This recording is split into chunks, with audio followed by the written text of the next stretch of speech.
Hello, good afternoon, and namaskar. My name is Bhumika, and on behalf of the complete South Asia Regional Energy Hub under South Asia Regional Energy Partnership, that is SAREP, the flagship regional program of USAID India, I extend a very warm welcome to one and all present here. This virtual event is part of the South Asia Energy Series and will benefit governments, financial institutions, and private developers who want to understand the benefits and challenges of scaling of the use of green to meet South Asian countries' clean energy investment requirements.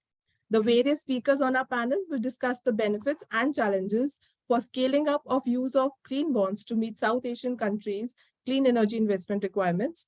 We'll also learn from the practitioners from Bangladesh, India, Nepal, who have been able to overcome some of these challenges and succeeded in raising green bonds. Through such sessions, these sessions are part of these energy series, and not only we want to amplify frameworks and share practitioners' views and learnings, but we also want to discuss the strategies adopted for mitigating the risks and investor concerns while using these green bonds. Now, before we proceed further, I will take you through the event format.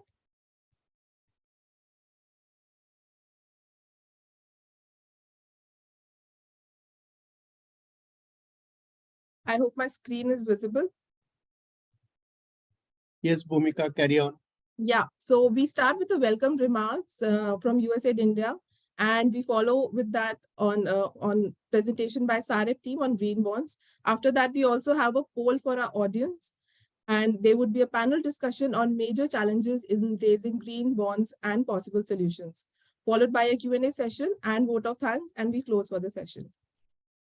There are certain housekeeping rules. As you know, this event would be for 2 hours approximately, and we close at 5 p.m. All speakers and panelists are requested to keep themselves on mute when they're not speaking, and attendees can connect to us anytime using the chat feature. In case you wish to ask live questions, please use the Q&A section on your screen, type in your questions, and we'll take your questions in the Q&A section. There's also a poll. I hope you respond to the poll, and it will help us interact with you and engage, increase the engagement in this session.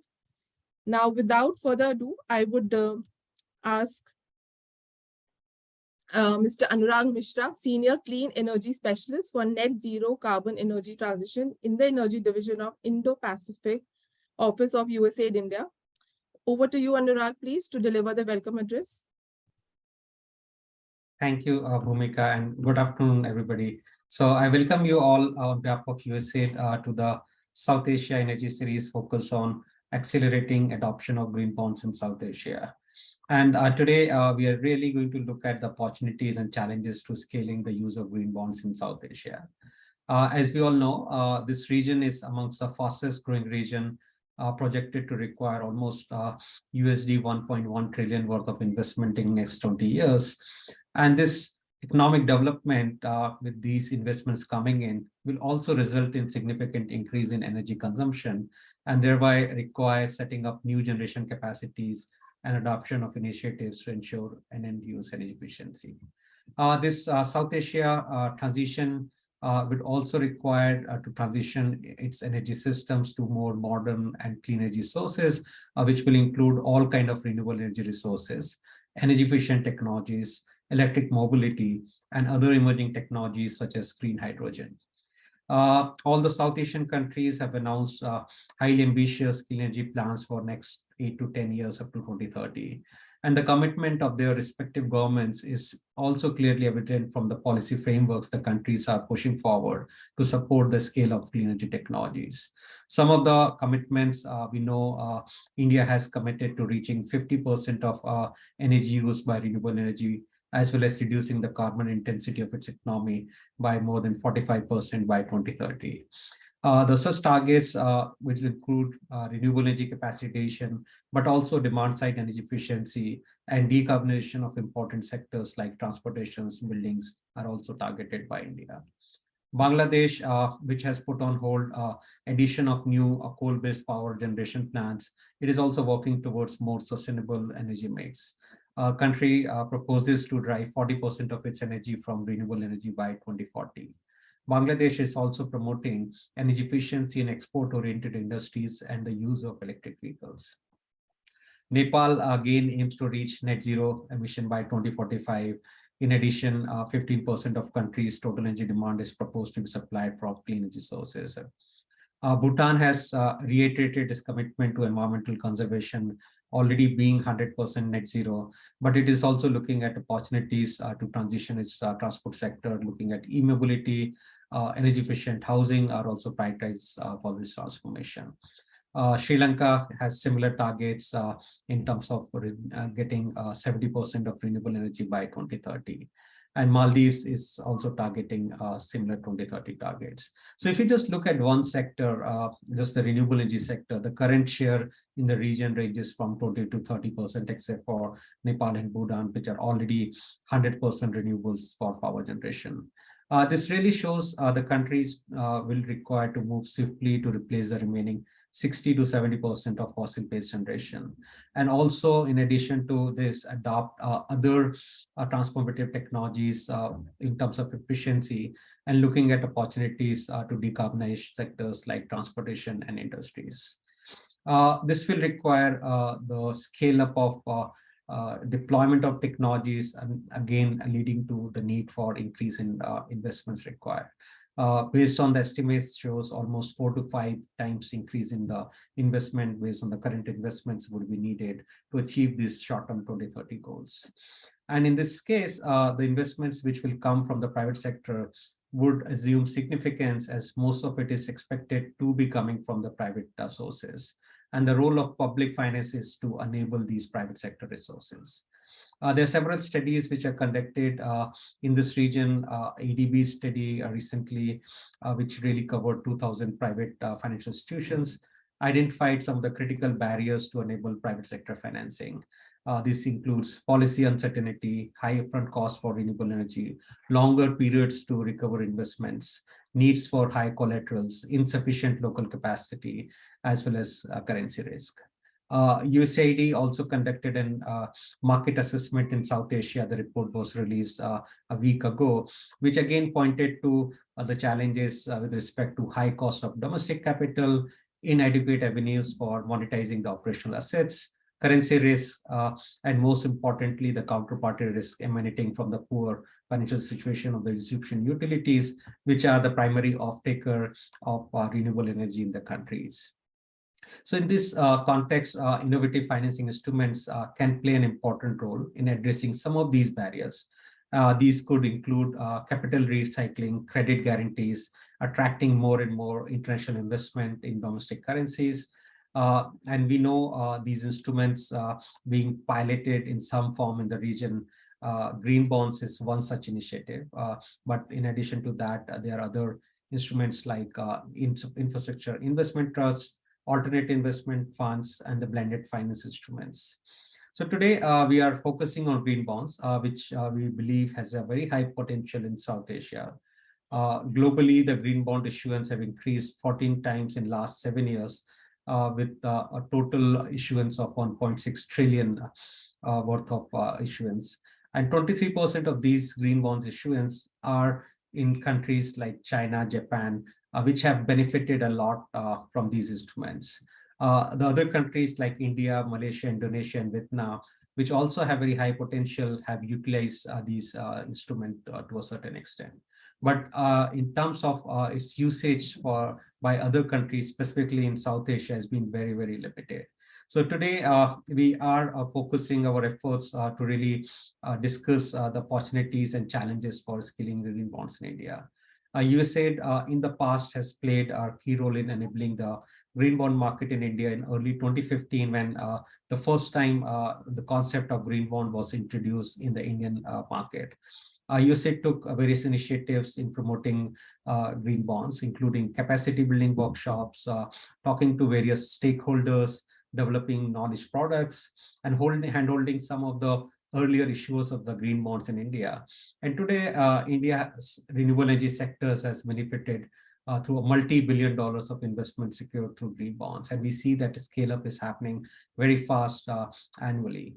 So through the ongoing South Asian Energy Partnership and the South Asia Energy Hub, we are continuing to push forward in helping countries to achieve their long-term clean energy goals and by enabling clean energy finance for them.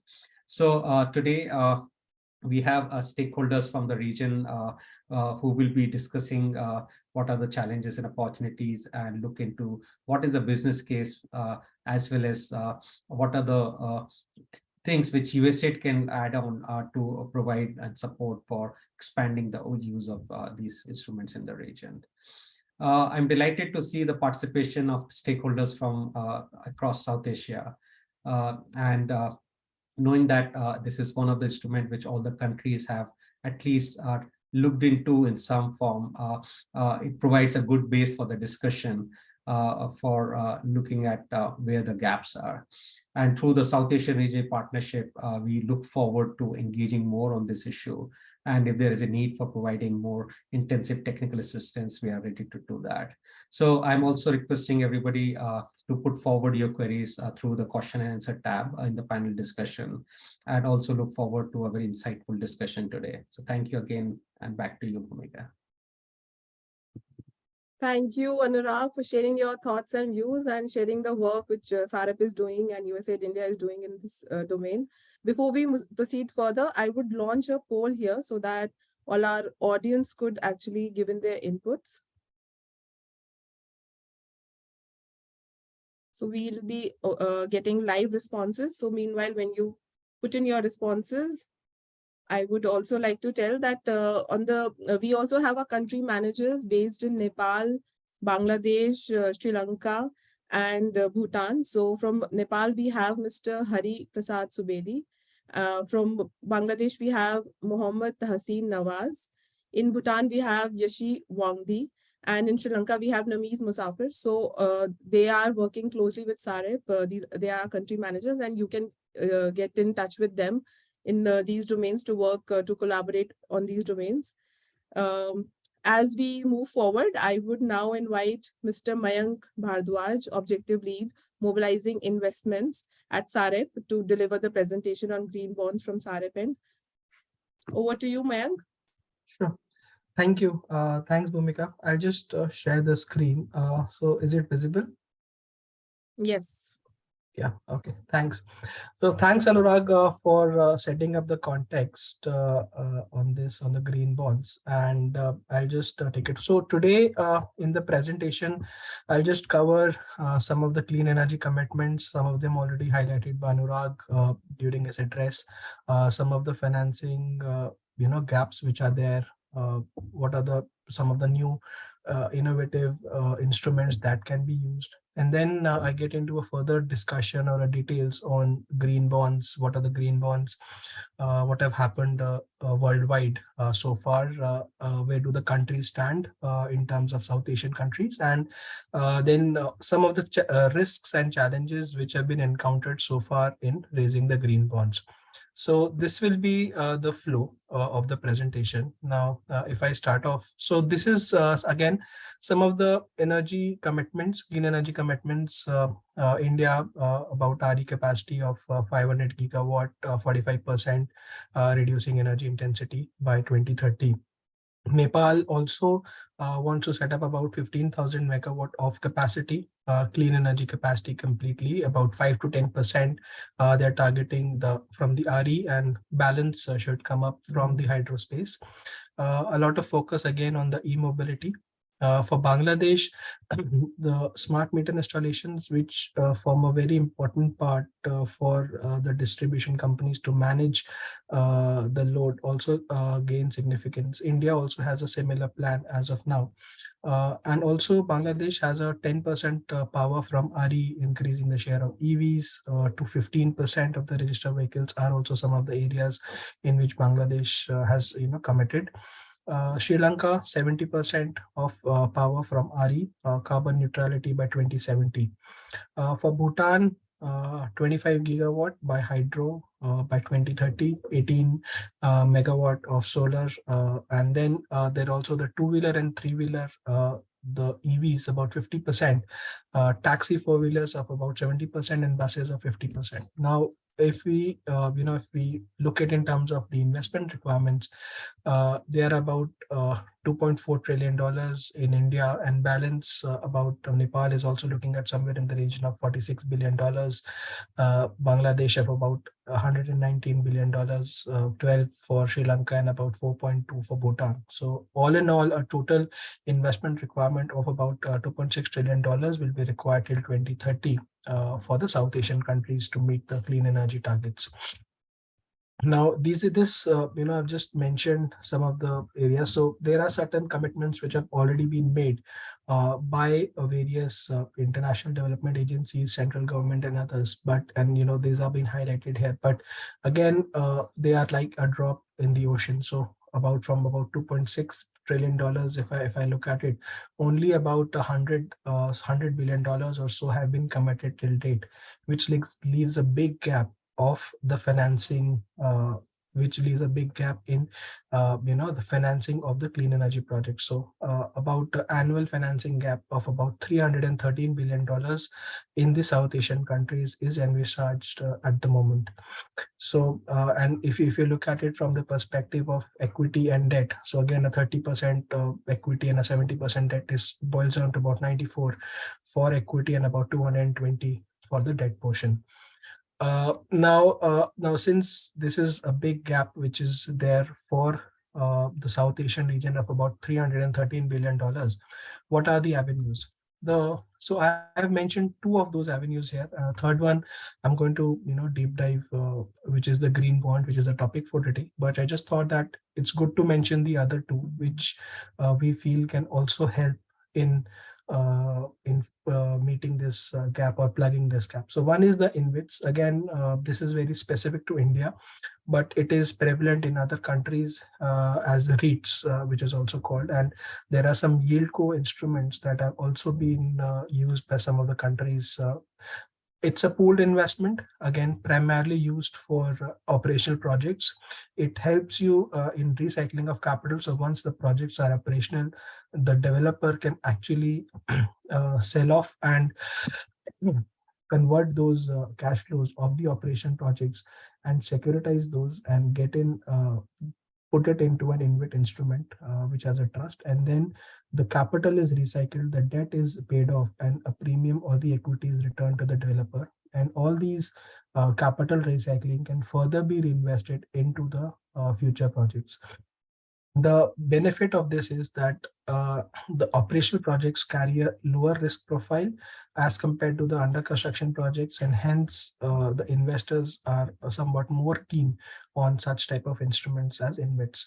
And now, if I look at the alternate investment funds, if you look at it again, more flexible in terms of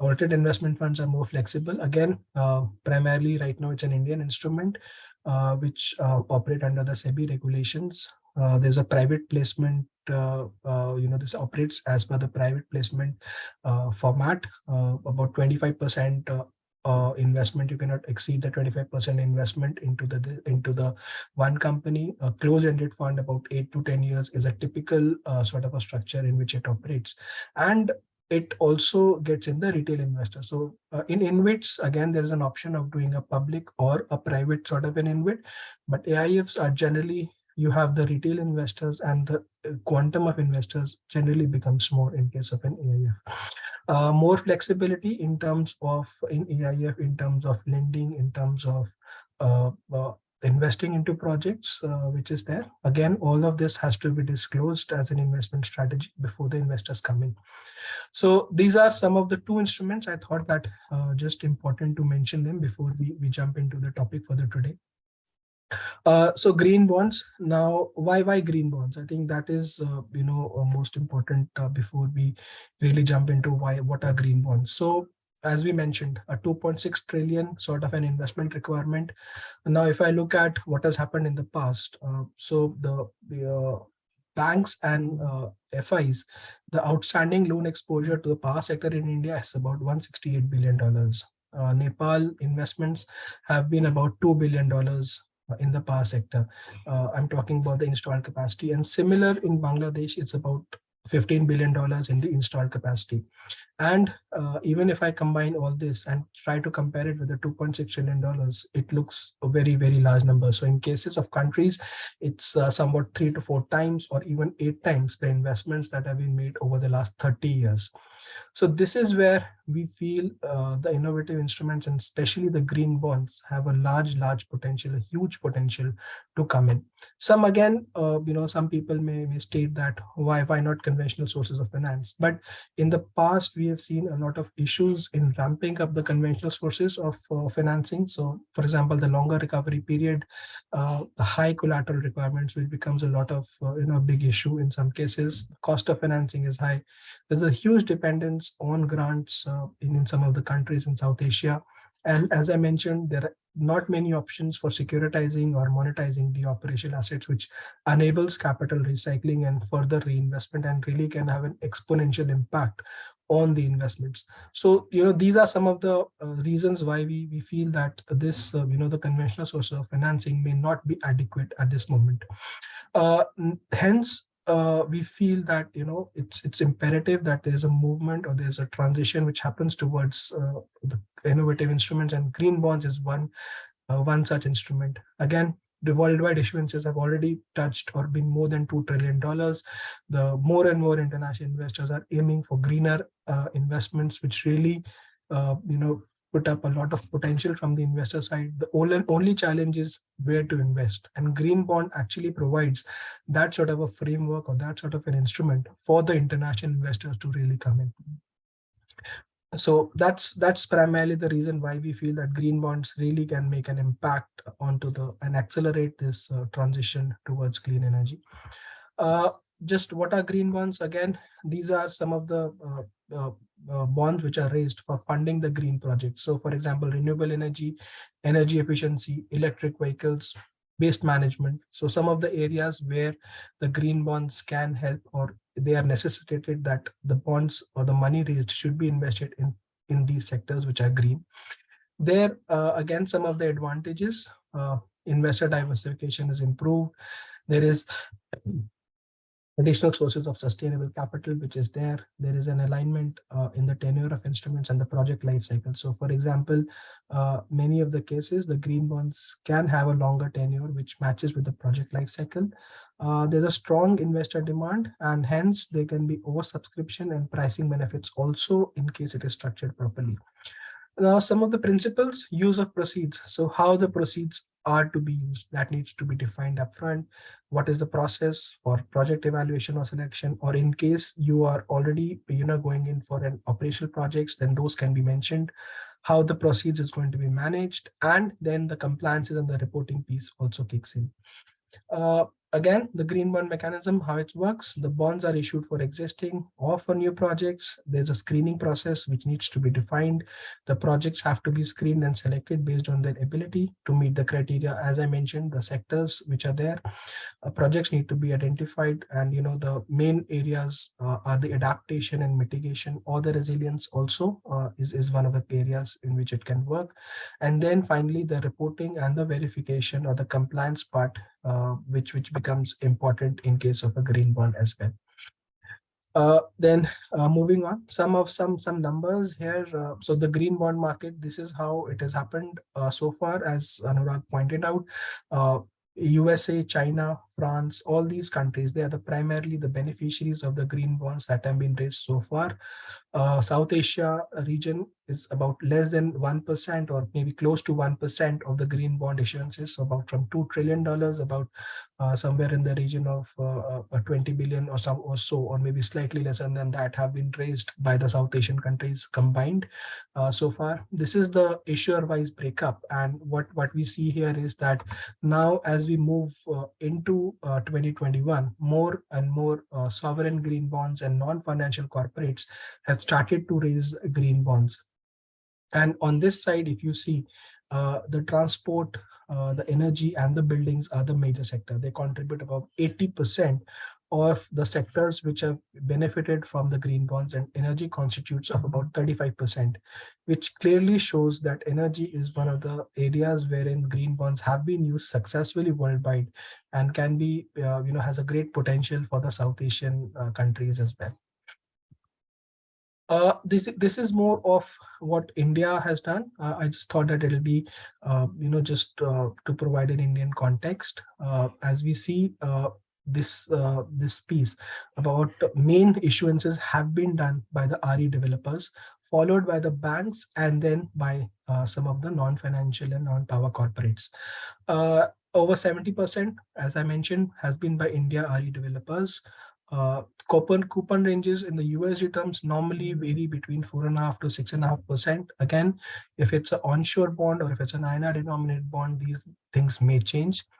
About 80% have been used for refinancing of operational projects. So far, $1 billion bonds have also been raised. Greenco was one. Average size generally varies about $500 million, and the bonds have a maturity period of about 5 to 10 years. That is how it has happened. And these are some of the names which actually have raised green bonds successfully. And we are happy that two of them are here to discuss. So Avaada, they were able to raise the INR denominated bond successfully last year at about 6.75%. And Renew has been raising green bonds successfully over the last 4 to 5 year period and financing and refinancing its operational RE projects. Just a issuance process, I just thought, but I think maybe it'll cover, maybe we'll cover it in detail during the panel discussion as well. So green bonds, the issuance, there's a decision to issue the green bond, then a project team is there. Some of the advisors and consultants are appointed, the assets are identified, the project evaluation selection criteria, as I mentioned, is then done. The managing proceeds, a mechanism or a process or some of the details on how the proceeds will be managed is finalized. Reporting on allocation, and then you hit the market for the green bonds. Then there is a marketing and the pricing which is decided. And finally, once the green bond is subscribed and it happens and the investors are subscribed, the allocation and the impact reporting starts off from this. So this is in a nutshell, very briefly, what happens and what is the process of raising a green bond. These are some of the our view on how the green bonds have happened, or how the South Asian countries fare in terms of the green bonds experience. So the policy statement, all the countries, as Anurag mentioned, most of the countries or all of the countries in South Asia have something. There is a green bond awareness, definitely. Green bond framework, it's there. I think Bangladesh recently came up with a green bond framework somewhere in the month of September. This year. Sri Lanka also has some framework in place for the green bonds. Sovereign green bond. So India was the first amongst all the South Asian countries. They notified somewhere in February on the sovereign green bonds that they want to raise. The framework came up in November this year, and somewhere in February or March next year, they're supposed to go for and raise their maiden sovereign green bond issuance.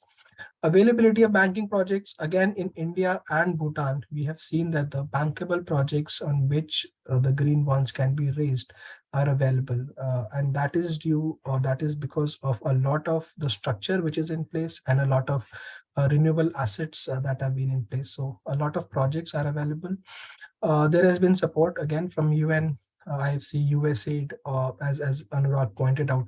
There is all the DFIs have actually provided support to these countries for raising green bonds. In terms of green bond issuances, we have not seen so far from Nepal and Bhutan, but again there is a lot of inclination to go and raise green bonds from this. And again, the sovereign green bonds, there have not been any or much things which have happened. Now, I think with that, I just wanted to close and maybe just introduce the panel. Okay, so I'll just mention on some of the major risks and challenges. So we did a sort of reach out to the various entities in the South Asian region. And these are some of the things which they mentioned are the major challenges and risks. So again, it's a relatively new concept. Common understanding, there's a lack of common understanding among the stakeholders. Again, the standardization, what is a criteria, what is a definition, how to define green projects, that is not available. The financing institutions in terms of the issuers, how to measure the risks, how to comply with the frameworks, how the projects need to be aligned. I think that sort of a framework from developers and financing institutions is missing. This I mentioned in the previous slide as well, lack of commercially viable green projects for investments, lack of investor confidence, again, specific skepticism of the projects on green projects that is there. The relevant entities, again, limited experience or relevant entities in issuance and compliance. There is, in some cases, the default rates are high in conventional financial industries.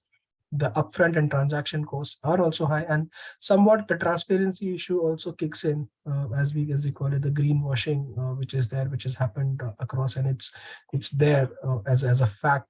So that also in some ways is restricting the growth or really adoption of green bonds in South Asia. And through this stakeholder or the panel discussion which we have today, we are trying to address some of these issues for this. So this is the panel. So we have Mr. Dinesh from NMB Bank, Karthik from Climate Bonds Initiative, Nikunj, Renew, I think he'll join at 4 today, Mr. George from Avaada, and Namrata will be there, who will be moderating the discussion. So I think with that, I'll just hand it back to you, Bhumika. Thank you, Mayank, for sharing your experience and such detail on green bonds. It's now time to invite our panel.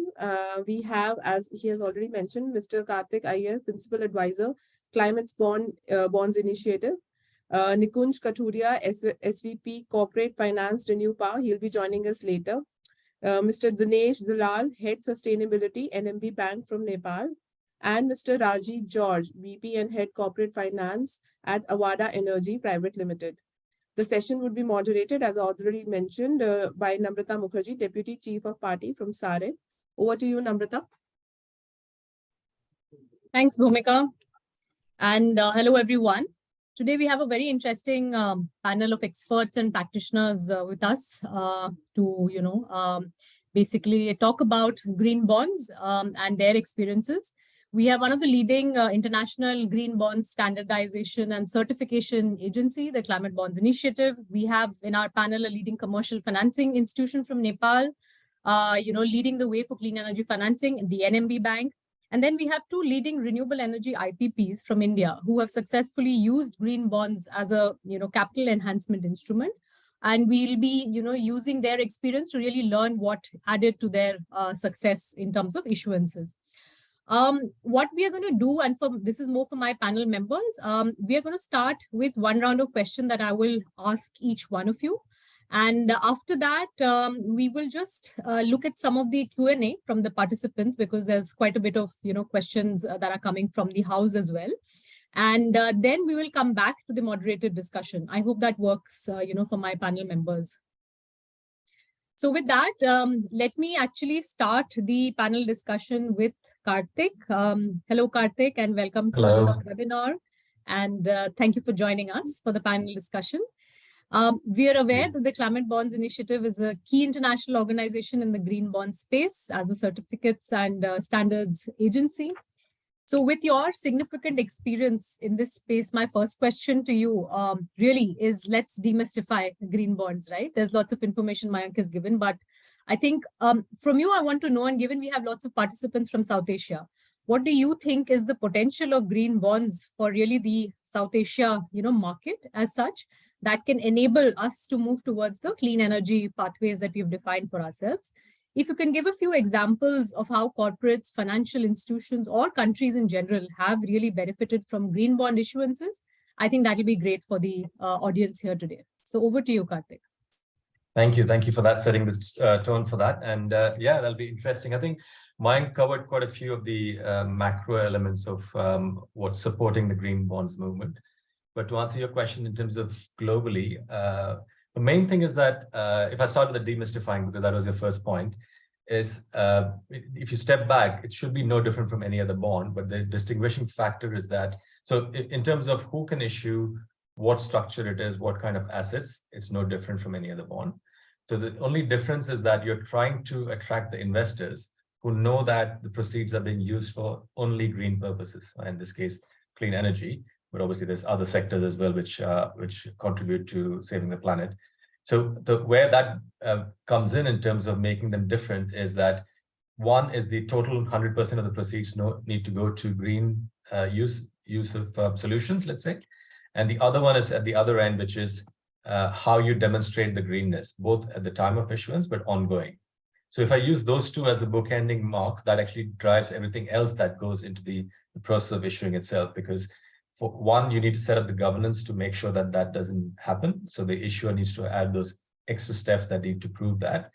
And two is that they can demonstrate the actual impact is, apart from governance, the impact is achieved, both not just at the point of issuance, but at the point of during the life of the bond itself.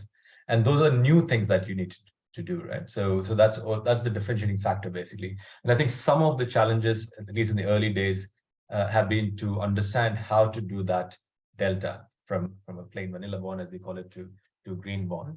And hopefully with USAID and climate bonds and others, we can help you in that journey in identifying that.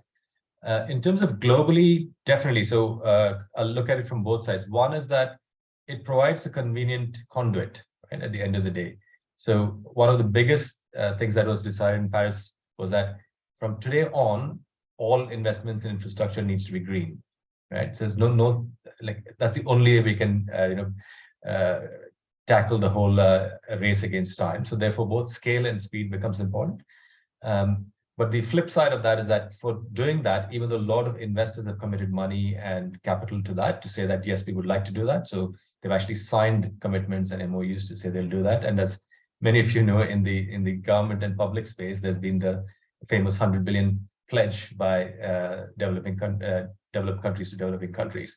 But the challenge is not one of intention. I think the challenge is one to say, even if the money is there, how do I actually identify and find those projects?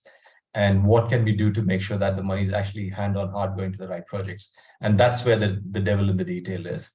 And I guess on the side of the person who's the project sponsor or the issuer, or the project initiator, it's linking back to my earlier point. So for any kind of investment, if from an investment point of view, you want the project to be ready, as in it's technically ready to be invested in, it's viable, and then it's green. So the first two are quite complex in itself in a day-to-day world, even before green finance came into being. But we've just added that extra layer of saying, and we want it to be green as well while it's ready and viable. And that's where marrying those two things becomes a challenge. However, green bonds have been quite successful, as Mayank said, and also that's not just in this region. I've been doing a lot of work in LATAM, in Europe, in the ASEAN, where I'm spending a lot of time recently, where we're seeing that the having a label, having a conduit, which helps the money channel to the right place is easier. So essentially what in simple ways we're trying to do is that if I'm an investor and I'm trying to invest something in Colombia versus something in India, and I'm doing asset allocation, right? At the end of the day, from the investor point of view, it's about how do I make my asset allocation smarter and easier? And if there's a conduit which says that if you put it through this conduit, because it's been approved, it's set against climate bond standards or ICMA or the EU standards, then at least you're sure it's going in the right direction. So you make life easy for capital to flow in the right direction and therefore the right project. But at the same time, issue also needs to do a bit to say, hey, I'll position it in such a way that when you come into the shop on the shelf, you can actually see what the green products are so you can buy, right? So no different from me going to a supermarket and saying, I want to buy a fair trade or an organic fruit.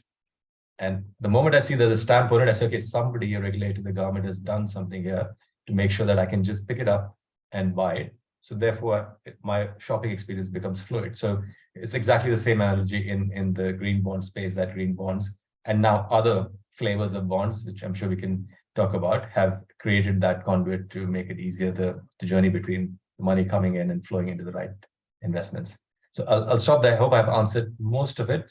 Nevertheless, let me know if I missed anything. I'm just going to add on one more question to that and then move on to our other panelists, Karthik, because there is, as we are on the journey of demystifying, right? I think there are different types of, associated bonds. So one of our attendees asked a question that, is there a difference between a climate bond and a green bond? So is there a way in sort of, clarifying that, are there these types of different classes of bonds that one should be aware of? And is green bonds, like you started with, right? Does it have a specific definition? If you can just clarify that, and then I'll move to the next panelist. So I'll be very honest, it's an alphabet zoo, and there are different terminologies and words. So the latest one everybody uses is GSS+, so Greens, Social, Sustainable, and Sustainability Linked, and others. But already we're hearing about blue bonds, and we've heard about COVID bonds, and there's so many coming up. But essentially, there's a broad categorization, which is more the climate, and the green is largely to do with the environment. And then the wider environment includes things like, and within that, and maybe you can't go through this in too much detail, but you have a flavor of it. Within that, there is obviously the one which relates to carbon dioxide and other which doesn't, right? So anything that's to do with emissions and energy, which in your case, our topic today applies. But then if I take something like biodiversity, which also relate with environment, it's not about emissions, it's more about sequestering emissions or making sure forests are not cut down. So that brings in the whole climate and green. But the wider part, which then factors in, which we found that we can't ignore the social side of, education and health, that takes into the social, and the sustainable is basically a combination of two. The rest of them, quite honestly, in many ways is the structure and the nature of the instrument, as opposed to the intervention. So it's linked to the coupon, or if it's blue bond, because it just happens to be in the ocean. But these are the broad areas of how we define that. Okay, that's great. That helps clarify. Okay, what I will do is move on to our next panelist. If I can move on to Dinesh Dulal. Yes. Mr. Dulal, thank you for joining us in this panel discussion today. And we know that NMB Bank is actually Nepal's 7th largest commercial bank, and it is also one of the key financial institutions that is financing clean energy projects. We did see that you've recently bagged the first of its kind $25 million climate finance facility from the UK's DFI, which is the British International Investment. And this was also preceded by other DFI debt capital that you've been raising from German and Swiss DFIs. But what is more interesting, Mr. Dulal, is NMB's issuance of an energy bond last May, from what we read. And it was also one of its first kind of issuance. And we wanted to understand from you a little bit about what is the energy bond, how different is it from a green bond that Karthik just spoke about, and what if you can help our audience understand, what are some of the challenges that, Nepal possible, issuers should keep in mind when they are looking at an issuance of a green bond or an energy bond that you would like to call. So let me pause here, hand it back to you, Mr. Dulal, and just, help us understand these aspects. Thank you, Namrata and USAID for providing this opportunity. So you rightly pointed out, like the NMB being one of the leading financial institutions to finance the clean energy projects here in Nepal. So we have already accessed a few climate finance credit line from DFIs. But this climate finance credit line is purely based on the project pipeline we have already developed. And the internal green financing framework we have developed and even vetted through the third-party consultant. So it's purely, we have done it on our own.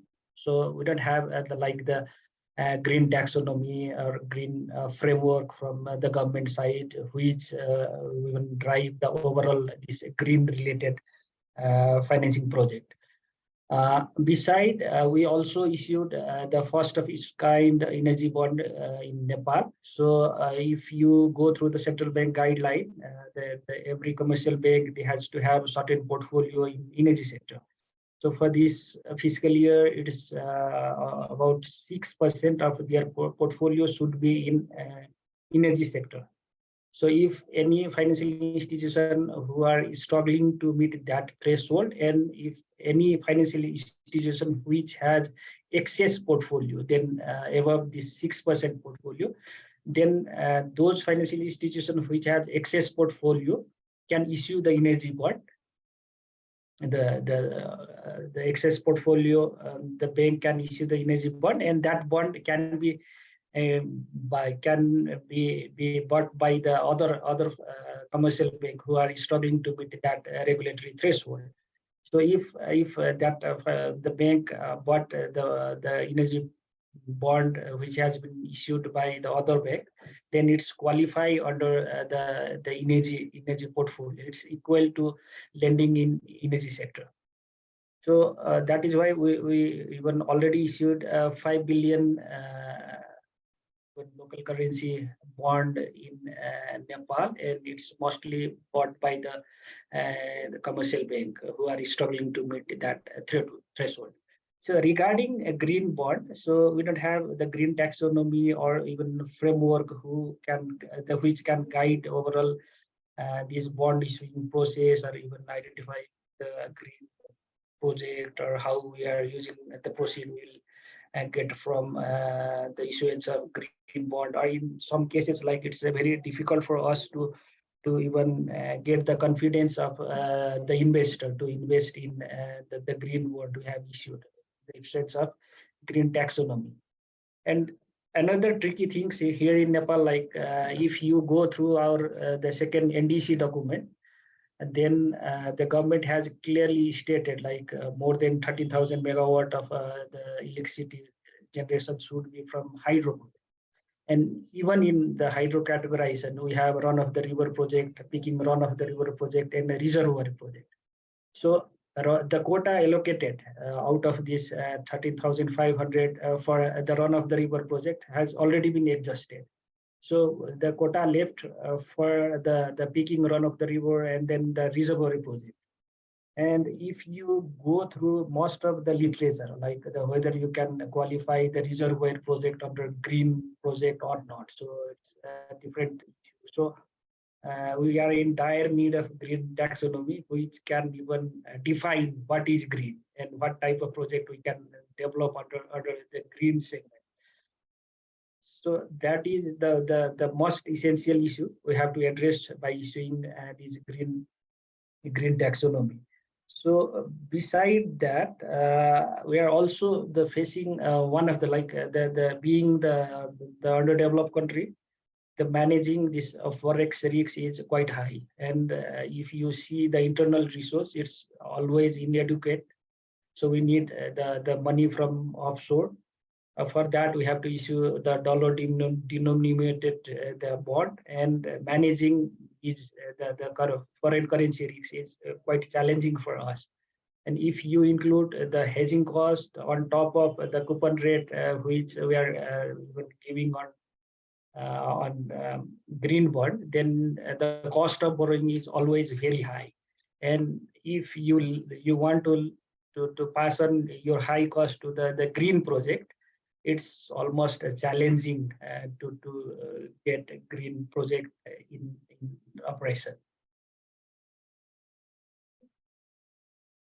No, thank you so much, Mr. Dulal. I think this actually clarifies or demystifies what's happening in Nepal from a bond issuance perspective, and it's now clear what is an energy bond. But if I come back to the topic of green bonds, then right, you have mentioned that the need for a green taxonomy becomes very critical for Nepal. In the context of Nepal, is this the Nepal Rashtra Bank which will be looking at the green taxonomy, or is it the government? Can you help our audience understand? Have there been some discussions around the green taxonomy? Yeah. So this DFI, they are even pushing the Nepal government for developing or preparing the green taxonomy. And if you go through the monetary policy issued by Nepal Rashtra Bank for this fiscal year, so they have clearly the spell out like within this fiscal year we will prepare the green taxonomy and introduce for the even for issuing green bond in offshore or local market. So that will help to even identify like the capital requirement in green project. So even help to define what is green, and then streamlining the even climate reporting framework. So if you issue the green bond, then there is the specific reporting requirement under green bonds. For that matter, like the existing reporting standard set by the central bank is inadequate. So there should be some specific reporting guideline which has to come under the green taxonomy, which will be going to issued by the central bank here in. Thank you. I think that's very encouraging. So basically, we need to be, tuned in to how these developments around the green taxonomy framework are emerging in Nepal. But there was one more point that you brought out, which was around, and a very critical issue, not just for Nepal, but for anybody who's looking at issuances, is the investor angle, essentially. And how do you really get, investor interest within any kind of, bond issuance, more for green, because it's looking at where the proceeds are being used, as Karthik mentioned, right? I think one of the core principles of any green issuance is looking at the nature of proceeds. So having said that, could be a challenge, and that's something that we should be ready to. Suppose a green taxonomy framework, guidelines, everything is in place, but we have to make sure somehow we are still able to draw in adequate investor interest, right? So Mr. Dulal, for you, what do you think, developers or banks or institutions who are looking at raising green bonds should keep in mind for having the adequate investor interest, in place? So you have to have the clear the green lending framework, so which will even drive the overall your green financing initiatives. So beside that, we have to see like the cost part also. So if we even get proceed funding from the green bond, then what will be the cost? So I will share our even exercise or the previously we had whether to access this bilateral credit, the climate finance credit line, or go with the green bond.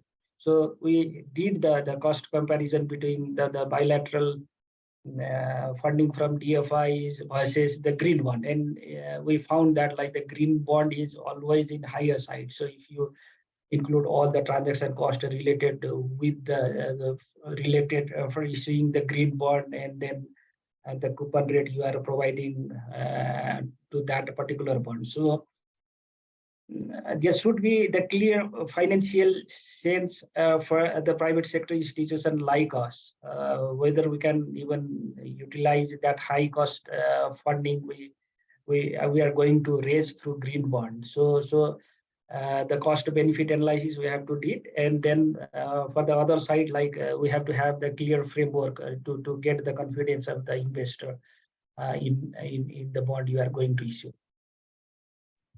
Okay. No, great. Thank you. I think that clears, quite a bit of the questions that, people will have in mind from an investor angle, Mr. Dulal. I will move on to our third panelist, Raji. Now over to you. Welcome to this panel discussion. Thank you for joining us today. In fact, we will shift gears a little bit with you because Avaada is really one of the leading renewable energy IPPs in India. And by raising its maiden, $192 million domestic green bond, I think in March of this year, it has really joined the league of, select club of, Indian firms who have raised capital really through the green bond, instrument. So what I want to ask you, Raji, is what makes, Avaada's case so compelling? And why did you really select, INR denominated green bond as compared to a USD denominated green bond? So just direct question first, and then we can, go into the demystification aspects of your bond issuance. Surely. So, why domestic issuance? The answer is very simple. It's the cost of financing that we were looking at primarily. So we could finance the 40 crore facility at 6.75%. And to be honest, before the green bond, these projects which we brought together for the issuance were financed at an average rate of, let's say, around 8.5 plus. So we could easily shave off 1 3/4% interest on these projects. Okay, that's pretty straightforward. So it's basically cost economics that worked in your favor for a domestic green bond issuance. Exactly what Mr. Dulal was talking about when he talked about the foreign exchange related risks. And therefore, if we have participants from other countries for their benefit, do you feel if you look at a domestic issuance versus an international issuance, does cost and the rates, matter in a very big way? Will it be a big difference? And say, what are some of the enablers to have a domestic issuance in place, Raji? Surely. So, before we went ahead with the domestic issuance, we had evaluated an overseas green bond issuance. It's not a one size fits all solution. You have to look at your needs. For example, if we were to talk about, or our consideration would have been a top up to the loans, or if a bullet payment would have been the consideration, so that the cash flows, interim cash flows from the projects could be used to develop further projects, then obviously a domestic issuance does not help, because this is amortizing. This is not a bullet 3-year loan, a 3-year bond. So you have amortization built into this, which is why we could get to a AAA rating. So it depends what your priority is. For some of the developers, the priority is to get a top up or not so restrictive covenants. But for us, the priority was to reduce the cost of financing. And as a corporate, we have this policy that we should hedge the last penny of FX exposure that we have. So when we raise the bond, the hedging cost through plain vanilla forwards, which is, I think, the safest, was around 3.5%. And if you load on the cost of issuance, the cost of hedging, and the coupon there too, you would end up in a zip code of around 9 to 10%. As against that, if you can get a financing at 675, the project economics improve a lot, unless you are in real bad need of equity. Yeah, that makes a lot of sense. And exactly same question, as foreign exchange saving to the last penny you were saying is one of your core principles. That would be for many, issuers, developers who are looking at raising, international bonds. But one more feature which makes the Avaada issuance unique, Raji, is I think it's India's first AAA rated green bond issuance, right? So can you just explain this and the importance that this has for interested issuers or developers who are looking at raising a bond? How important is a rating of the asset class that makes a difference, particularly in the rates that you receive for the bonds? Yeah, surely. Look, rating makes all the difference. Most of the investors, they have a cost attached to any issuance, and the cost that they are willing to charge is dependent on the rating.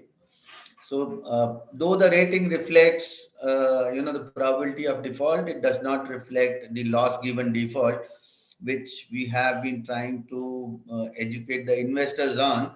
But on a standalone basis, if you look at any of the solar assets, they would not be rated AAA.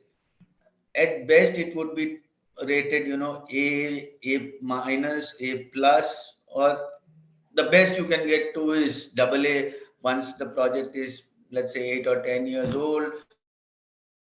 It has almost 60% of its debt.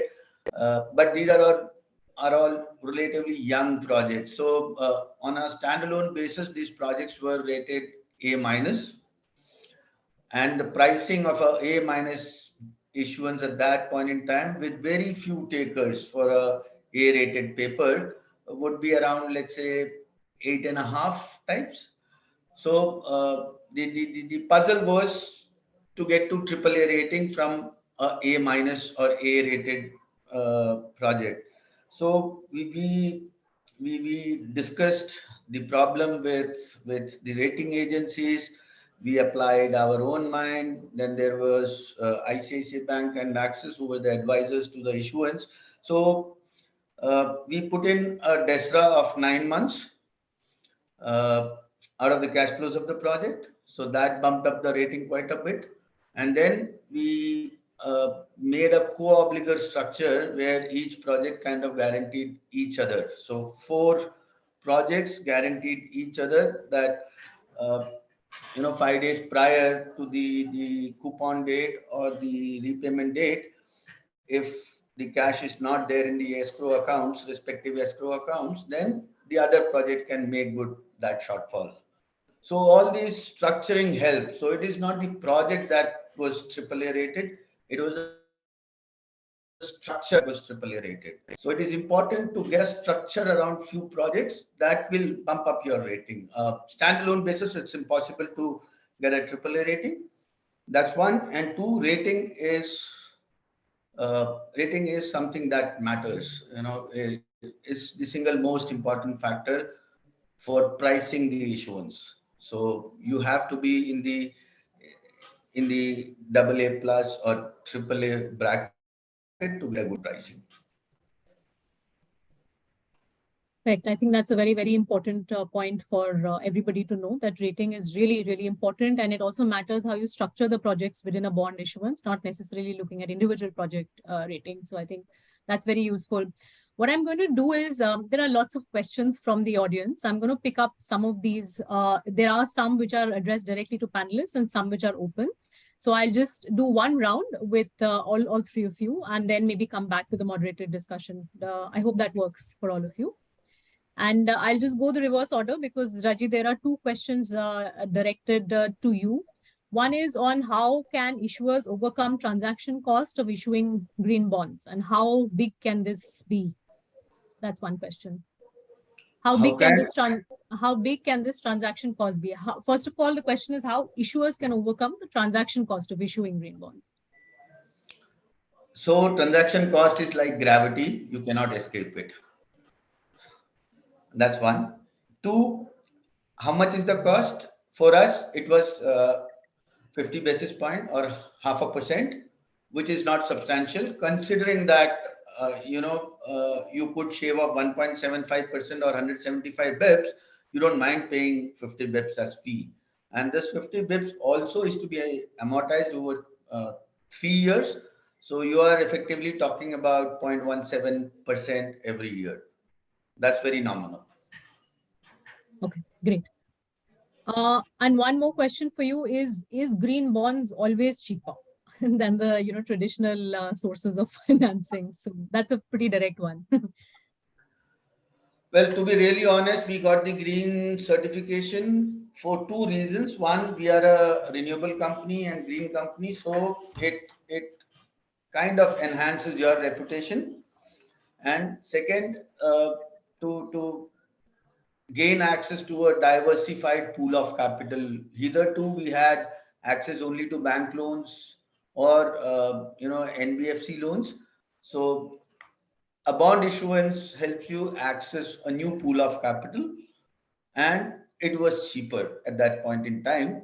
Today, the situation has changed post the Fed rate hikes and the repo rate hikes by the government. And also, this co-obligor structure has been, the RBI has come down heavily on this structure, which essentially allowed standalone A-rated assets to become AAA. The rating agencies are in discussion with RBI so that there can be some mechanics to kind of get to a higher rating, but it is still under discussion. So it is really important that you gain access to additional pool of capitals, but the green certification did not help us lower the cost of financing. Today, a bank loan is priced at around 8.5 to 9% for a 3-year tenor, and an equivalent bond would be around maybe 9 plus, 9.25 plus. So today a bond issuance is more expensive as compared to a term loan. Yeah, so timing of issuance also matters in a very big way in that case. It does. Yeah. I'm going to move to you, Mr. Dulal. One question will be the common question that I asked Raji was when you issued your energy bond, right? Was there significant transaction cost? It's important, I think, for the audience to really understand, if it is such a significant, part of any issuance. So if you can just, throw your thought or light on this question as well. So, issuing the energy bond in local currency, it's we don't have to incur the huge transaction cost for that. But if we are looking for the issuing green bond in offshore market, then there should be the certain transaction cost which we have to consider while calculating the cost of the green bond. Okay, great. And also just one question for you, and then I'll move to Karthik from the audience. Was there any role of an underwriter in the process of your energy bond issuance? Was there any underwriter role? No. So we didn't appoint any underwriter. So whatever we sell, so whatever we sold in the market, so that has been sold. Whatever left, it's already left. No underwriting from the underwriter. Okay, great. Raji, you have unmuted. Did you want to respond on the role of an underwriter? Yeah, so in domestic market, it is really important to have a underwriter. That gives a lot of surety with regards to pricing and saves you the last minute anxiety when the bids start pouring in, and then you would have priced certain coupon on the bond, but then if you don't have an underwriter, you don't know where it all ends up. So in a domestic issuance, at least you need to have an underwriter.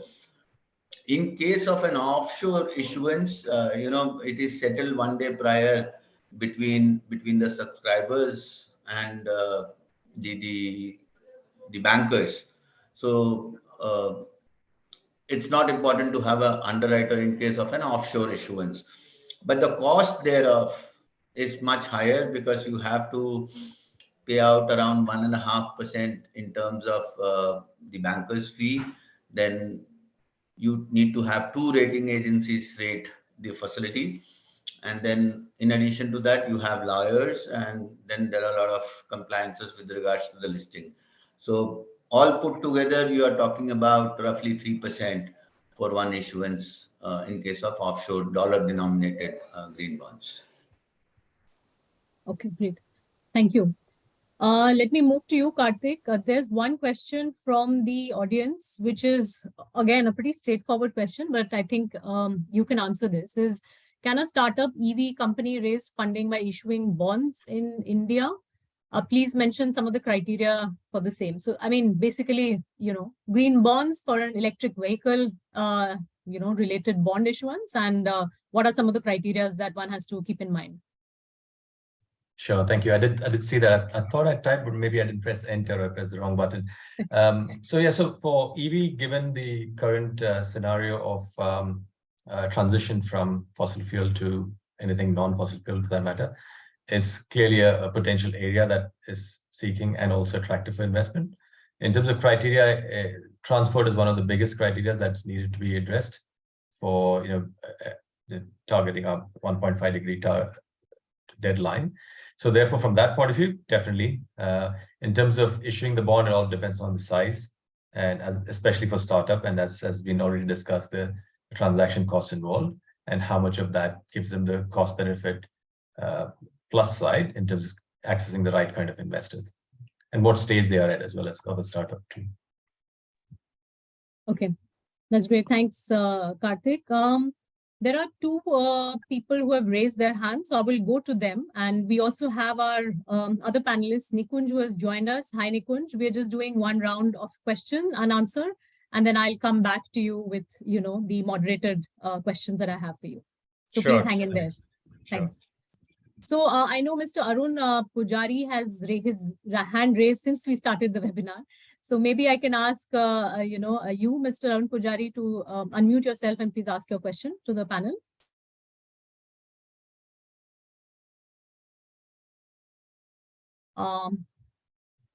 Mr. Pujari, can you hear us? It was by mistake, I guess. Okay, that's perfect. That's okay.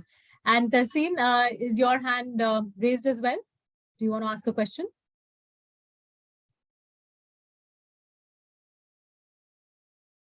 Mohammed Tassim, do you want to ask a question? Okay, maybe not. I think those have just, got pressed by mistake. In that case, what we will do is now just, resume with our moderated panel discussion. I'm very happy to welcome, our fourth panelist, Nikunj, who has joined us. Welcome, Nikunj, to the panel discussion. Renew Power is one of the largest renewable energy IPPs in India. And actually, it has been one of the largest beneficiaries of international green bond issuances. The latest one, Nikunj, correct me, is being the $400 million green bond issuance in January of this year that you had. And I believe the objective was to increase deployment of wind and solar energy assets by financing as well as refinancing existing and new assets of the Renew Power Group. So Nikunj, with that, I have one pretty direct question for you as the first question. Can you tell us and the audience here, why has Renew Power chosen green bonds over other instruments that exist in the market for capital raise? So very direct question, Nikunj, but over to you.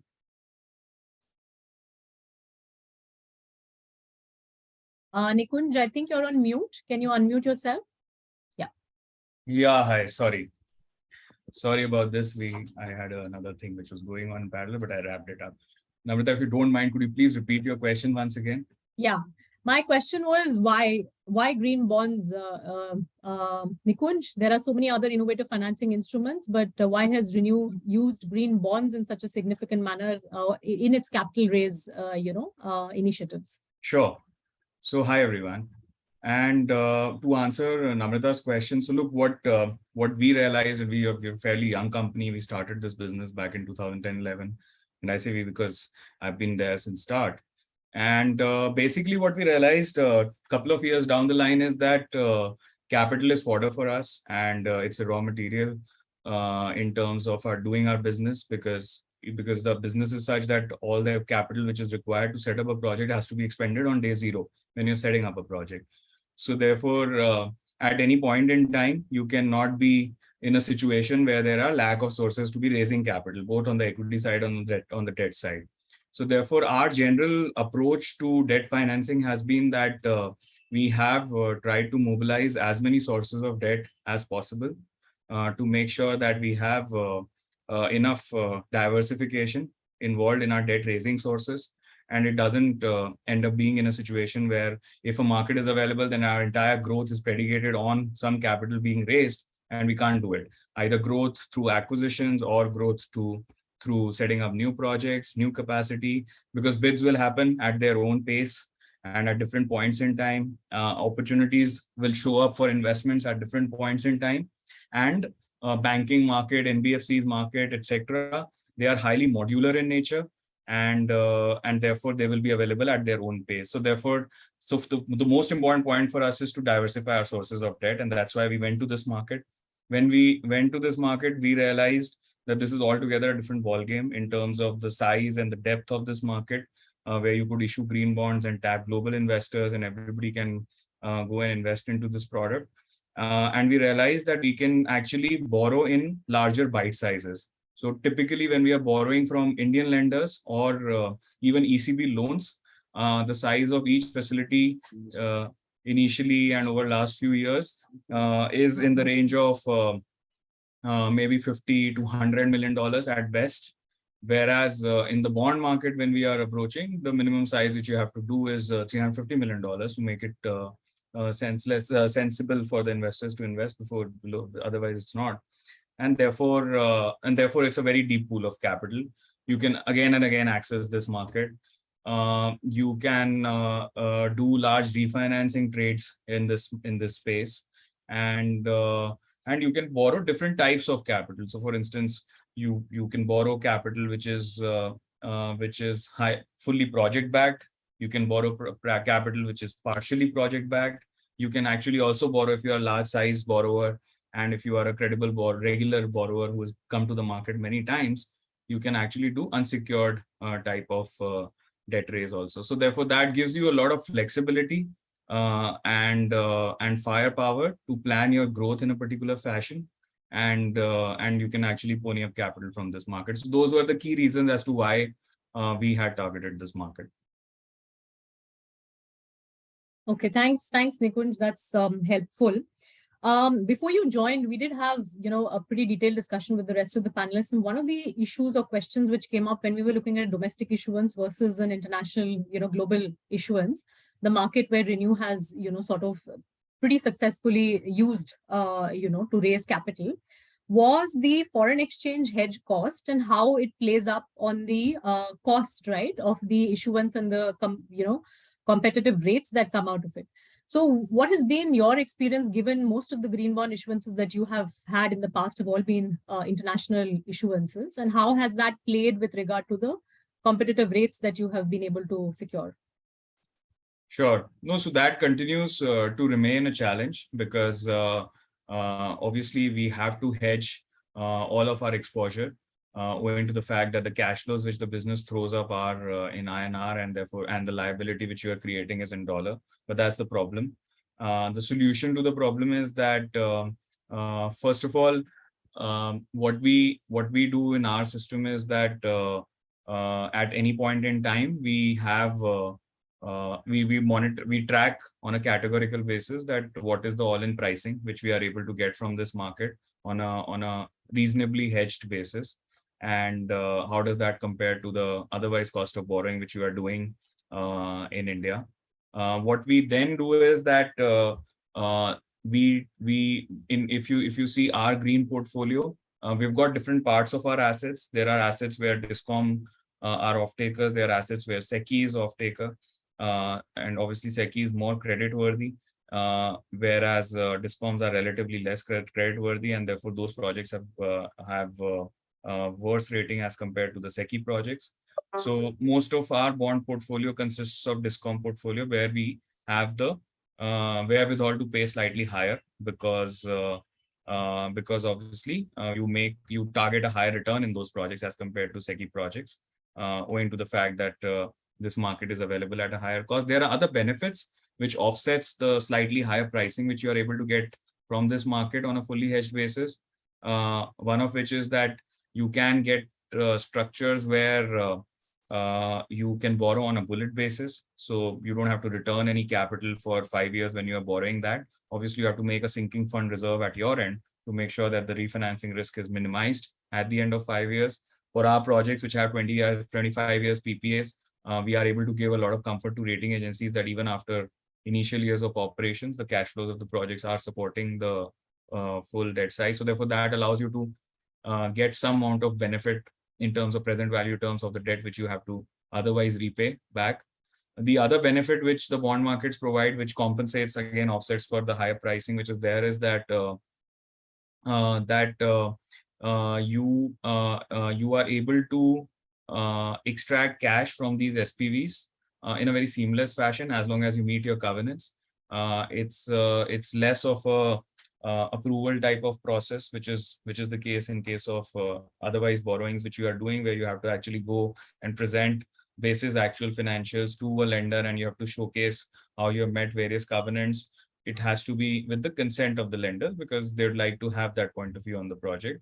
Whereas in this market, because of the nature of the product, that there are so many investors who are investing on back of a few covenants, as long as you meet the covenants, you can take out cash very seamlessly. So therefore, that also helps. It all helps you improve your returns because these are all cash flows which are available for the equity holders.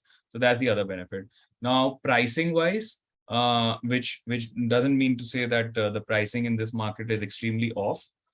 Typically, in the last 1.5 years or so, we have done issuances between 4 and 4.5% dollars. Obviously, that market is not available anymore. But during that time, after full hedge structures or reasonably hedged structures, our pricing was fairly competitive to where the domestic markets are. Today, this market is off. It's at least because obviously the treasuries, which were the base pricing, has gone up by 300-400 basis points, which is reflecting fully in the price which you get. But hedging costs are again low right now because of the differential in interest rates between US and India has become lesser.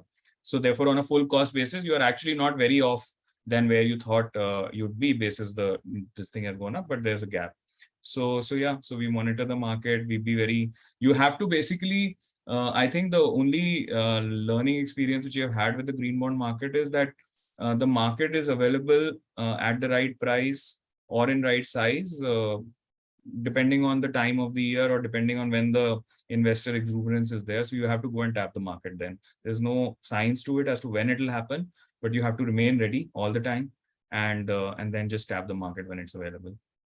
Great, Nikunj. We heard similar things from Raji as well. Timing plays very critical, in this market, and what is the right time and what are the right rates that you have at that point of time.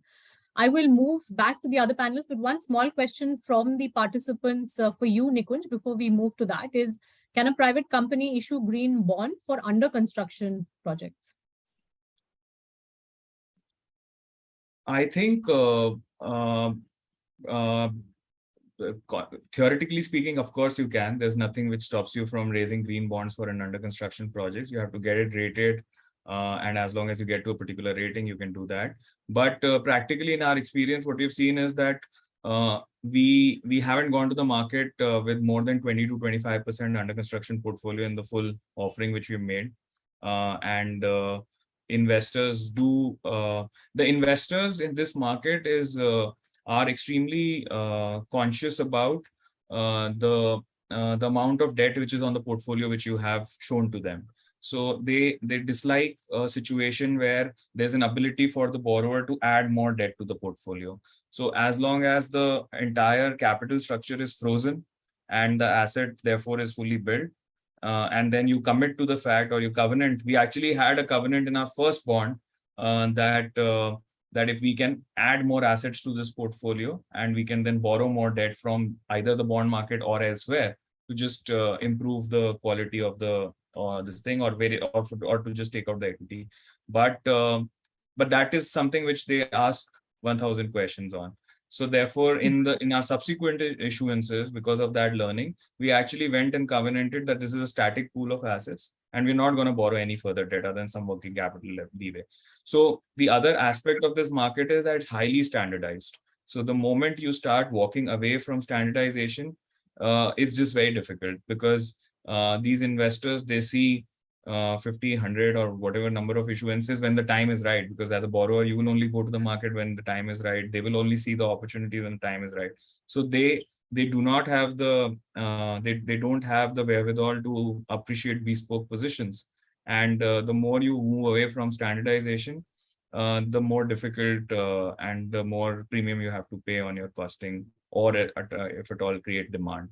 So yeah, so therefore I would strongly recommend against it. Okay. No, that's very clear. Thanks so much, Nikunj. I'm just being a little mindful of the time, but I know Anurag has come up on the camera. Anurag, did you want to add anything to what Nikunj was saying? I'm deviating from the panelists, but please. No. I just kind of, while you're asking the questions, I just want to request if you can also reflect on the investor side. I think Nikunj started to do that because I think understanding the investors, who they are, what they really look for, would also be important for everybody to know. As well as how does this larger understanding of a country and its larger clean energy goals and how the markets are also influence their investment decisions, knowing that going back to the same investor gets you a better return, or in some cases better deals in place. So maybe if there are any thoughts or experiences they can share. Thank you. Perfect. That's the perfect question for us in the next round in that case. And so let me begin. Nikunj, if you don't mind, I'll come to you in the end. Let me begin with Karthik taking this up first. Karthik, your thoughts on the investor side of, what are they looking at typically, in a green bond issuance? Sorry, you're on mute, Karthik. Sorry about that. Can you hear me now? Yeah.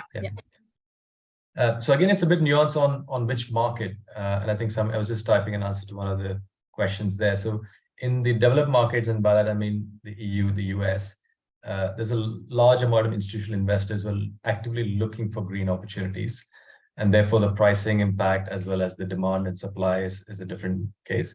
And in other markets, as in India or others I've worked in Indonesia, where the local investors are still coming up to speed on why they should look for green and why how do they differentiate between the two? So there's a learning curve involved in there. But broadly, in the more developed markets, the triggers also, many of them are aligning to benchmarks and indices, right?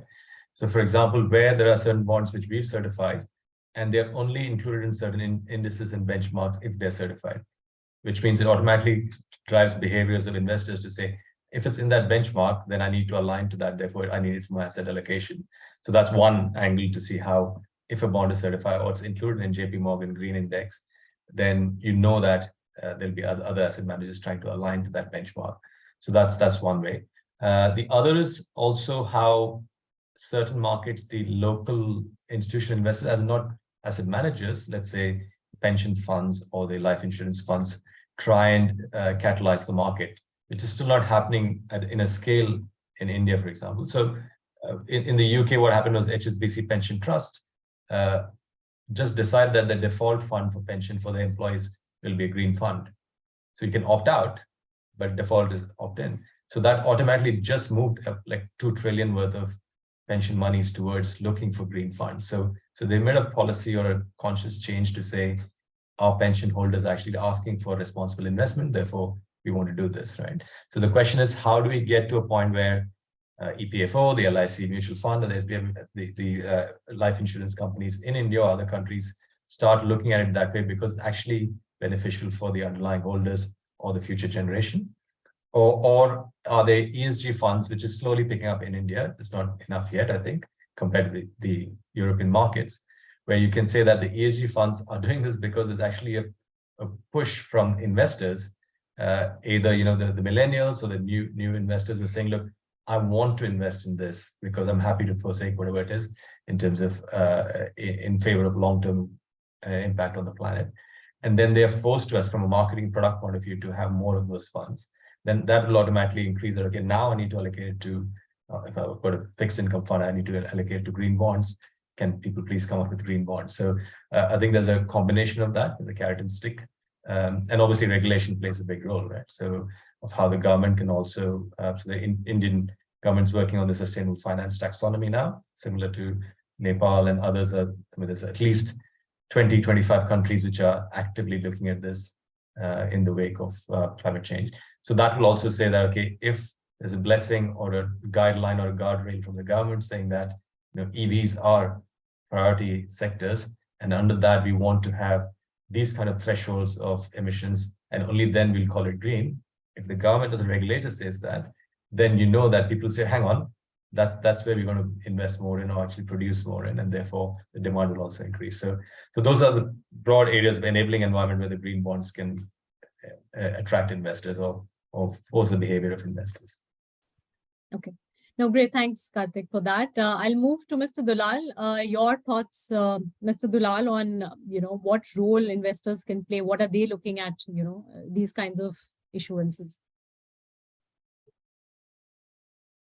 So I think from investor side, they have to look into the country commitment also. Even if you see the Nepal commitment under the green project, so the investors should have to go through the NDC commitment. So whether the country made the commitment to the UNFCCC by 2030, what they are going to do minimize the emission impact. So this is the carbon impact. So based on that NDC target, so investor has to invest their money to help the country to achieve that project target. Right. Yeah. I think country policies, targets all matter when investors are looking at a particular, investment segment. But I think Karthik wants to respond to that. No, I just forgot to mention that we tend to focus more on the point of issuance. What's happening is post-issuance also equally important. So more and more investors are getting very discerning in their inclusion or exclusion on your disclosure and quality of transparency and reporting. So one thing is just getting it issued, but the other thing is some of the bigger investor houses have clear policies and guidelines to say we want what good looks like, a gold standard of disclosure to say the actual thing you mentioned is actually the impact has been achieved in terms of actual metrics. So that's quite an important part for investors.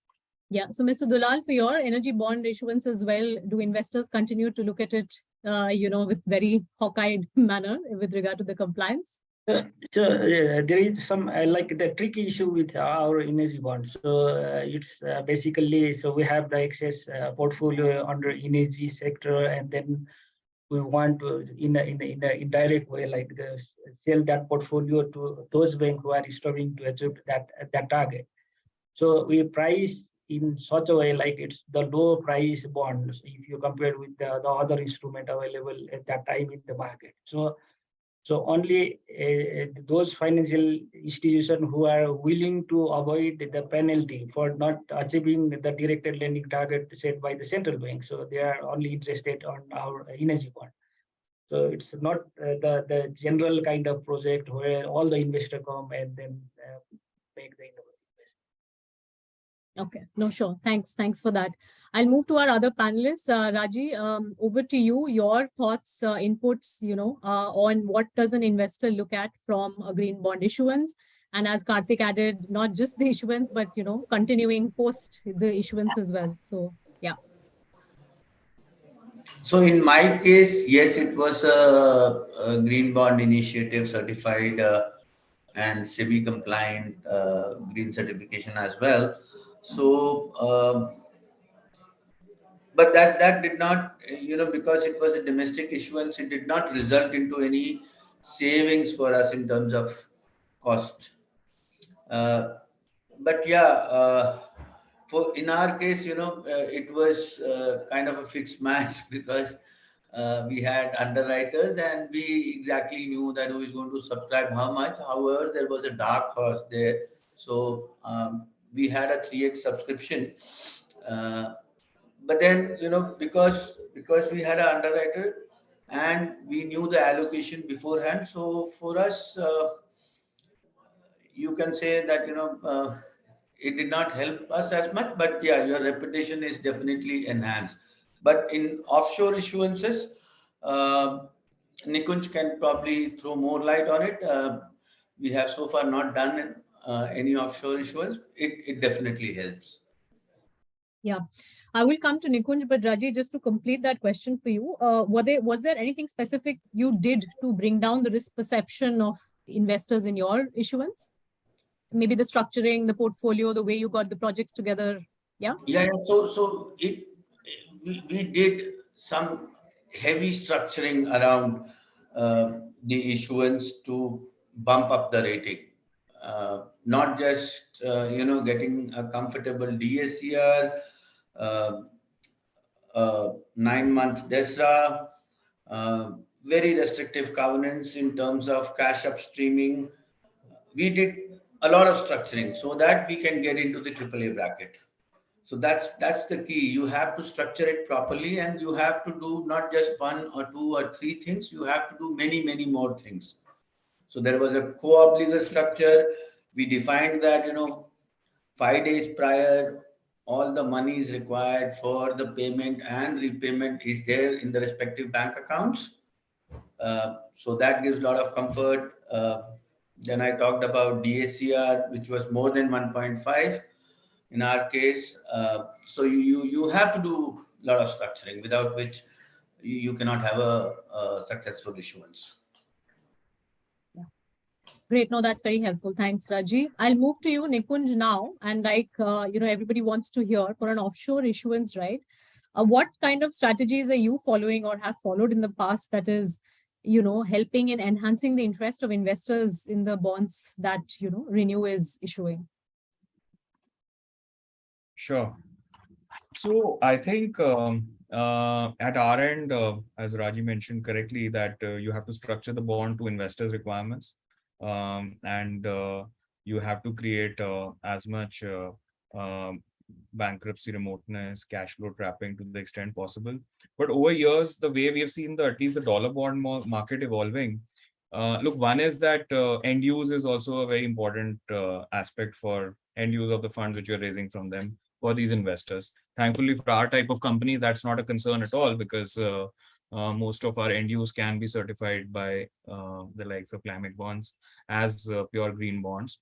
and much of the capital which we raise is deployed into capex and building new green projects, and that is something which helps compliance at the investors' end for their own LPs, etc. on the dollar bond side. We have seen investors having issues with respect to final end use in case of some of the companies who are raising bonds from other sustainability linked bonds from other businesses, because they don't have visibility on end use fully, which is where they probably put us a notch better in terms of end use. Therefore, that helps. As far as the overall product is concerned, I think for renewables, the bond market has evolved in a way that the investors have started paying a lot of credence to the sponsor who is bringing the bond to the market, and therefore as long as there's a clear arbitrage of at least 200 basis points between bonds which have asset security and a clear line of cash flows versus bonds which are just plainly unsecured when you are issuing these bonds. But at the same time, a sponsor, a credible sponsor, and an equity base which the bondholders can therefore rely on is a mandatory as far as the green bond markets are concerned. We have seen that rating agencies do that differentiation also in a very articulate manner. There have been a couple of notches upgrade or single notch upgrade depending on who the sponsor of the product is, which could be the final investor of the platform which is raising the bonds, and that shows up in investors' views also while making their investment decision. So more and more group-based type of financing methodology as compared to individual assets and bespoke asset structures, as well as end use, are the two key factors which investors take into consideration. Okay, great. No, thanks, Nikunj. What we will do is try and sort of close this out now with one final question for all of you. Karthik and Mr. Dulal, I have one common question for both of you, more in terms of the region, coming back to the South Asia region, with regard to, what are some of the policy regulatory framework related changes that will help in enhancing the green bond, framework and market in these countries. Definitely green taxonomy is something which we heard from Mr. Dulal, but if you have any other thoughts, please, if you can, sort of give your final inputs. I think in case of Nepal, we have to define the green, what are the green projects, because if you even go through the government document and the government priority to build the project under green category, it's come under like the peaking run of the river project and reservoir project. So whether that project has been categorized under green or not. So through the introduction of green taxonomy, we have to define that first.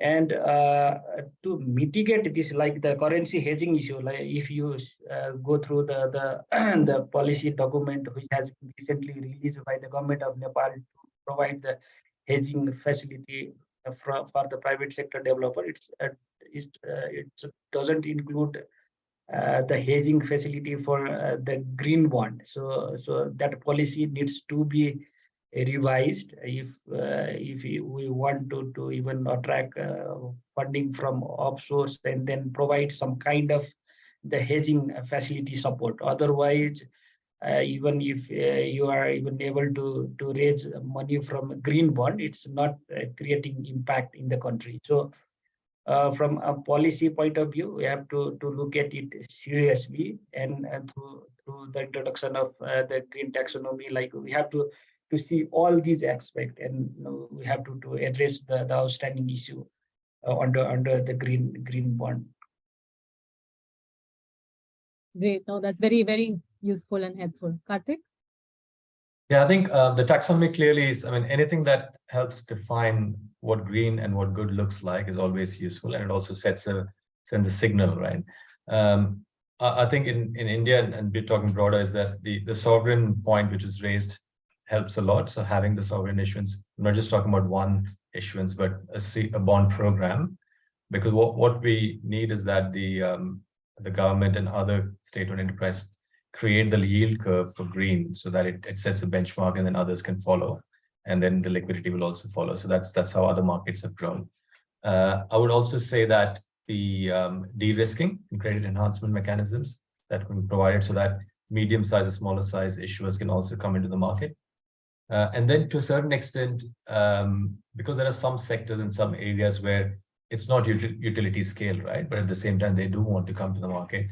And it's in the best interest of the country that you have more people following the green journey. It doesn't matter which sector and where they're from. So whether there's incentives that we can provide from a government point of view.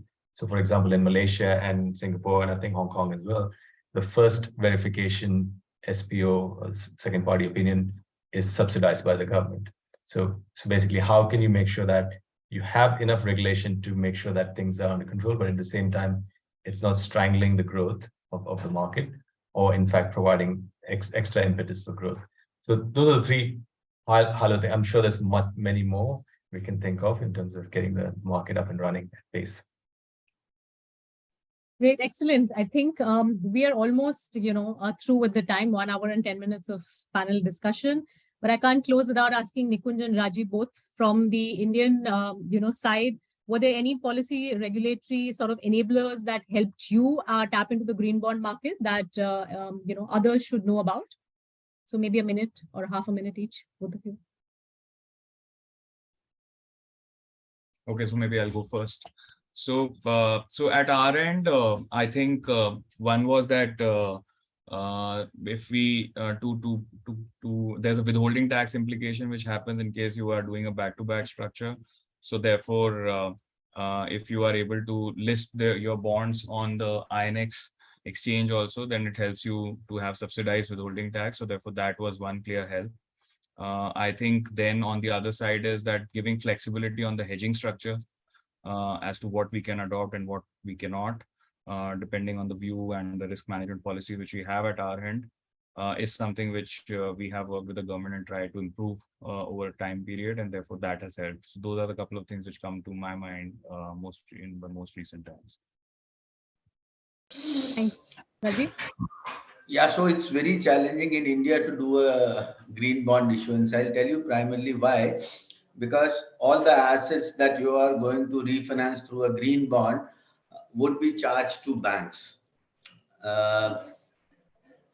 There is a SEBI regulation which says that on the date of issuance of the bond, the investor should have at least 1x cover. So technically speaking, once the old lenders are repaid, only then the security is available to the bondholders. So there are ways to work around it, but then this is one regulation which should technically go away, because unless the old lenders are repaid, they will not relinquish their charge, and it cannot be further charged to the bondholders. So that's one. Second, they want SEBI wants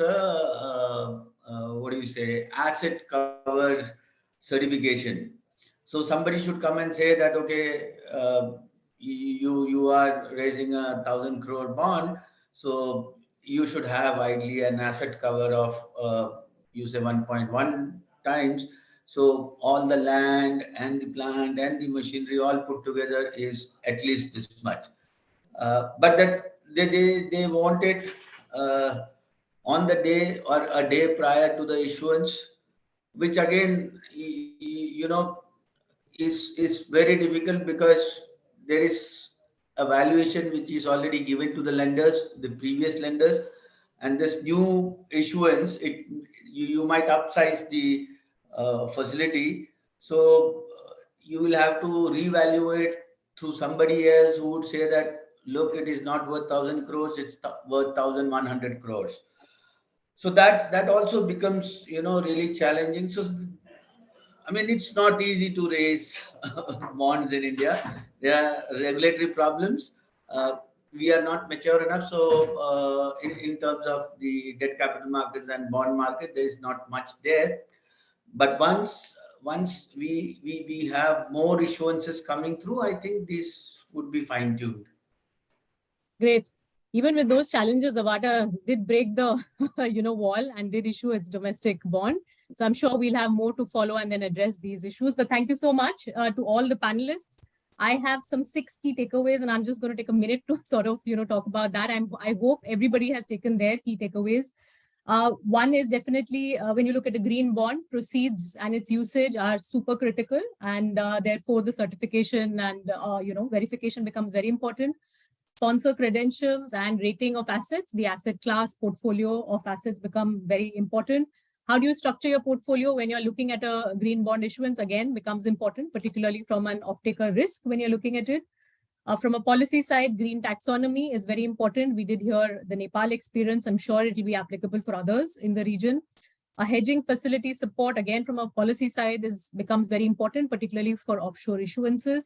And of course, most important, I think, timing of issuance plays a very, very important role when you look at the rates that you're looking at over there.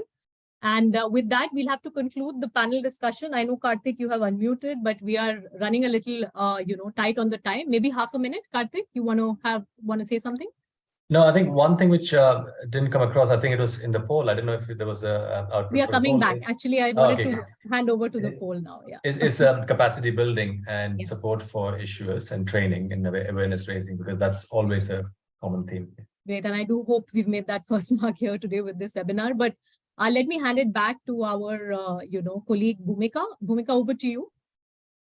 Thank you, Namrata, for the wonderful session, and thank you to all our panel speakers. I would share the poll results on my screen now. Please let me know if you could see that.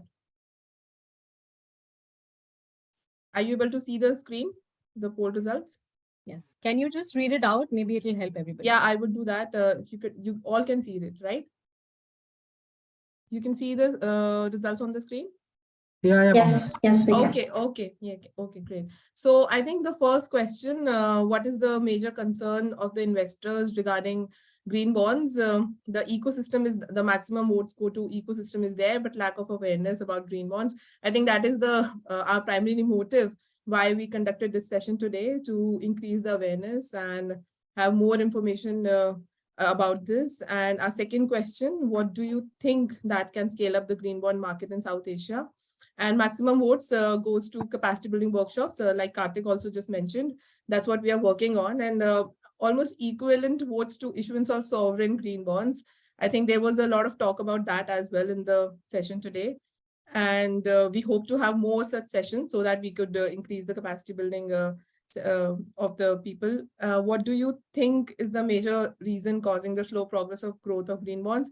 That was our last question. And the maximum vote goes to green taxonomy, still not there, leading to confusion, that making green bonds suspectable.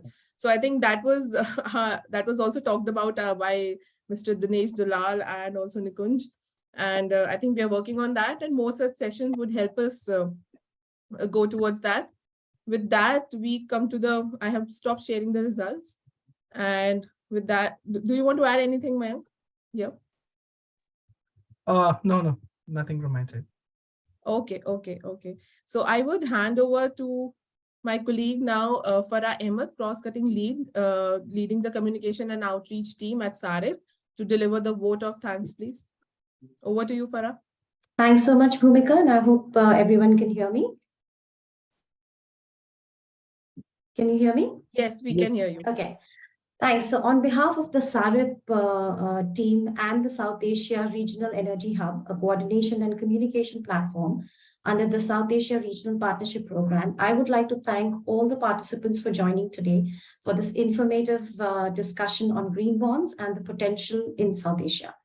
Now, SAREH South Asia Energy Series is a set of quarterly virtual learning sessions designed to promote knowledge sharing on significant issues associated with the transition to sustainable energy. USAID SAREP is relentlessly working to leverage USD 7 billion in the private sector investment for power infrastructure in the 6 countries of Bangladesh, Bhutan, India, Nepal, the Maldives, and Sri Lanka. Given this crucial role, the South Asia's developing economies play in meeting emission targets while sustaining the growth and increasing energy demands of a growing economy. Measures such as green bonds will be crucial in building infrastructure for clean energy. Increasing our understanding of green bonds and the potential to scale up clean energy projects in South Asia aligns with USAID's and SAREP missions to accelerate transition to clean and reliable energy, encouraging innovative financing instruments in an important part of the SAREP's endeavor. So on this note, thank you, Anurag, first for setting the event's tone and providing the context for green bonds potential in South Asia. A big thank you to all our experts for sharing their experiences, knowledge, and insights on the subject. Karthik, Iyer, Dinesh, Dulal, Nikunj, Kathuria, and Raji George for giving the industry perspective. The challenges you have faced and overcome in raising these bonds will make it easier for future practitioners to adopt this innovative financing instruments for green financing. Namrata, for moderating the panel discussions. You are impressive as usual. Thank you for the presentation, Mayank, and for highlighting the need and the potential strategic approaches to accelerating the adoption of green bonds in South Asia. I want to thank Bhumika for moderating the event. This is a last webinar for 2022. However, the rest assured that we will continue to offer opportunities for learning, partnerships, and collaborations through events like the South Asia Energy Series. Wishing everyone season's greetings and a very happy new year. Over to you, Bhumika. Thank you. Thank you so much, Farah. And as we close for today, I would again repeat what you said, that we are grateful to our audience who have been through with us all through this event. I hope this was useful and this was knowledgeable. And I think a lot of your queries and a lot of your confusions have already been addressed.